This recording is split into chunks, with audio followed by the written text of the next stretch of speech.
ক্ষতি করছে কিন্তু কম করছে, কিন্তু সবচেয়ে বেশি ক্ষতি করছে প্লাস্টিক পলিথিন। আমরা বাসা বাড়িতে দেখি যে প্লাস্টিক পলিথিন এবং মাছের আয় সহ বিভিন্ন বিষয় আমরা একসাথে গুলিয়ে ফেলি, আমরা একসাথে রেখে দেই। এগুলো কিন্তু করা যাবে না। আমাদের প্লাস্টিকগুলো আলাদা রাখতে হবে, যেগুলো পচে যাওয়া জিনিসগুলো আলাদা রাখতে হবে।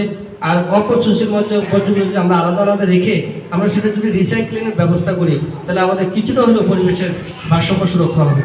আমরা যদি একটু সচেতন হই যে আমরা আমাদের অবস্থানে, আমরা যদি আমাদের জীবন তো শেষ, আমাদের আগামী প্রজন্মকে যদি বাঁচাতে চাই, তাহলে আমাদেরকে এখন থেকে সচেতন হতে হবে। আগামী বিশ্বটাকে সুরক্ষিত করতে গেলে, পরিবেশ মুক্ত করতে গেলে আমাদেরকে অবশ্যই সচেতন হতে হবে।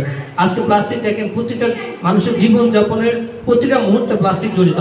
আজকে ছোট একটা শিশু জন্মগ্রহণ করেছে, যে ফিটার খাচ্ছে, দুধ খাচ্ছে, সে ফিটারটাও কিন্তু প্লাস্টিকের। তাহলে আমরা প্লাস্টিক পরিবর্তন করা সম্ভব না। প্লাস্টিক আমাদের জীবনযাত্রার সাথে মিশে গেছে।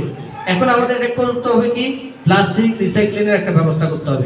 প্লাস্টিকগুলোকে আলাদাভাবে আমাদের সরিয়ে রাখতে হবে, যাতে আমরা প্লাস্টিক এবং আলাদা রেখে আমরা যদি সেটা রিসাইক্লিংয়ের মাধ্যমে যাতে আমাদের জীবনযাপন যোগ করতে পারি। আমরা যত সম্ভব চেষ্টা করতে হবে প্লাস্টিক থেকে দূরে থাকতে। আমাদের যত সম্ভব চেষ্টা করতে হবে পলিথিন থেকে দূরে থাকতে। আমরা যদি প্লাস্টিক পলিথিন থেকে আমরা ব্যবহার যদি কমিয়ে আনতে পারি, তাহলে আগামীতে আমাদের পরিবেশ সুরক্ষা হবে এবং আমরা ময়লা আবর্জনা থেকে আমরা সবসময় সতর্ক থাকবো। আমরা রাস্তাঘাটে ময়লা আবর্জনা ফেলবো না। আমরা বাড়ি ঘরে দেখা যাচ্ছে আশেপাশে ময়লা আবর্জনা থাকে। মশা, ওই যে আপনারা দেখেন যে এখন বর্তমানে ডেঙ্গু, চিকুনগুনিয়া, এগুলো কীভাবে হচ্ছে? এগুলো কোনো আসলে কোনো মানে এক কথায় এগুলো কোনো প্রাকৃতিক কোনো দুর্যোগ না, প্রাকৃতিক কোনো রোগ না।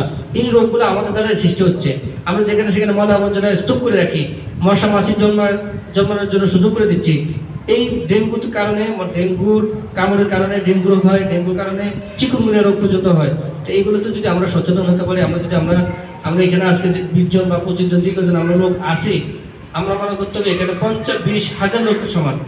আমরা যদি একজনের চিন্তা করি যে আমরা আমাদের পরিবার পরিজনকে আমরা ভালো রাখবো, আমরা সুস্থ থাকতে চাই, তা আমরা সুস্থ থাকতে গেলে আমাদের আগে পরিবেশকে সুস্থ রাখতে হবে। পরিবেশ সুস্থ না রাখা পর্যন্ত আমরা সুস্থ থাকতে পারবো না। আমরা হয়তো এই বিষয়টাকে আমরা তোয়াক্কাই করছি না যে আসলে পরিবেশ কীভাবে ক্ষতি হচ্ছে, আগামী কীভাবে আমাদের সমস্যা হচ্ছে। বাংলাদেশের মধ্যে সারা বিশ্বের